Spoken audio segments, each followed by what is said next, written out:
Now, a summit on the Libyan crisis opens on Saturday in the Congolese capital, Brazzaville. The host president, Denis Sassou N'Guesso, is the chair of the Africa Union High-Level Committee on Libya. The summit aims at finding a lasting solution to the Libyan crisis, which has persisted since the ouster of the late Muammar Gaddafi. Head of Libyan Presidency Council, Fayez Sarraj, is expected in Brazzaville for the meeting. However, Army General Khalifa Haftar declined the invitation. Delegates from member countries on the committee will attend. They include Mauritania, South Africa, Niger, and nations bordering Libya. Well, as the summit gets underway in Brazzaville, let's get more details on the same from CGTN's Yasser Hakim, who joins us now live from the Egyptian capital, Cairo.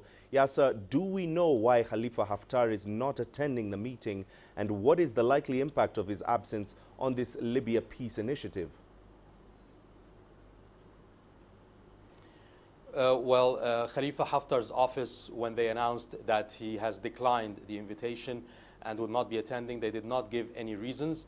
However, it could be related to a message sent by the head of the State Council, the Libyan State Council, Abdurrahman al-Suwaihli, who is attending.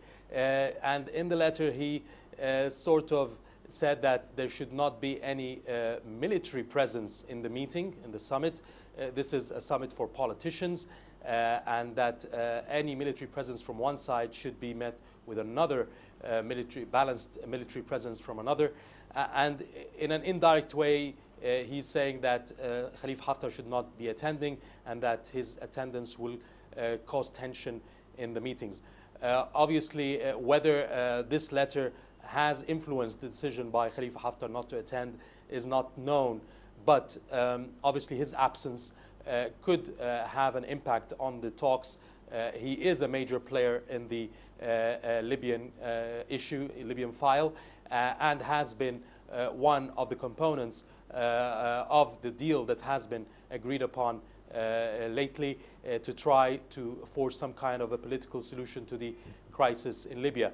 However, at the same time, Aqila Saleh, who is the head of the parliament, that is also represented in the meetings, and he is on the side of Khalifa Haftar, and he could be the one who would be putting forth the position of the East, which is represented by the internationally recognized Aqila Saleh of the parliament and Khalifa Haftar, against the other side, which is the internationally recognized presidential council led by Fayez Sarraj and the State Council. So you have two players here, or two arch foes, sitting together in the meetings in Congo, in Brazzaville.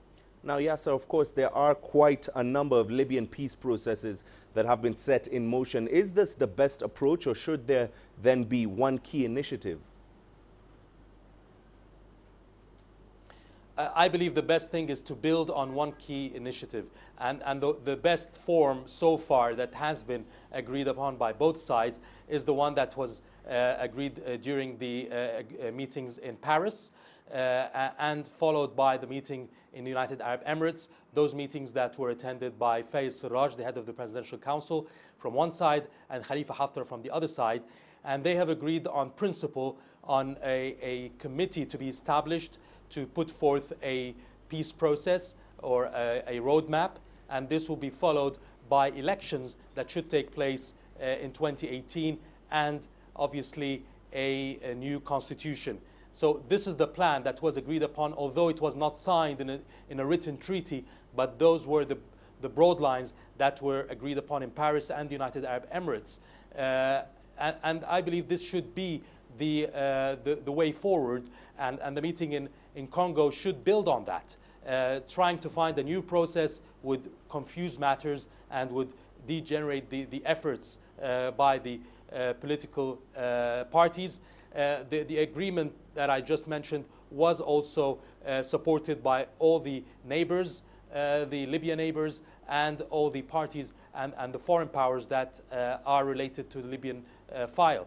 So in this regard, I believe they should build on it in Congo and try to put forth some deadlines, because one of the problems now facing this issue is when to do the presidential elections and the new constitution.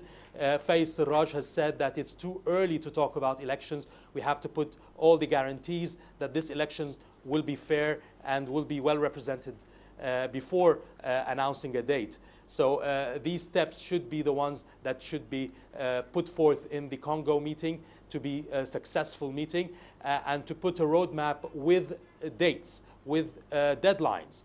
And once this is agreed upon by all sides, then we can see a fruitful peace process for the Libyans in the next few months. All right, Yasser, thank you very much for that. CGTN's Yasser Hakim speaking to us live there from Cairo in Egypt.